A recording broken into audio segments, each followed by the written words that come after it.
Hello everyone. In this video I will show you that how can you enable two-step verification on WhatsApp on your iPhone. It's very simple. Just open WhatsApp on your iPhone. Now tap on the settings on the bottom right corner. There is option of account. Tap on it. Now you will see second option, two-step verification. Just tap on it again. Now click on turn on. Now you have to choose a password or create a 6-digit PIN. Then again enter that PIN.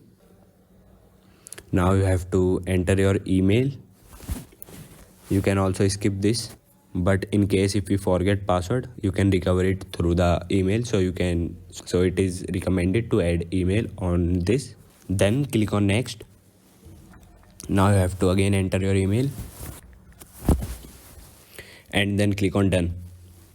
Now the two-step verification is enabled on your WhatsApp. You can turn it off from here, and you can also change the PIN or change the email address. So this is how you can enable two-step verification on your iPhone.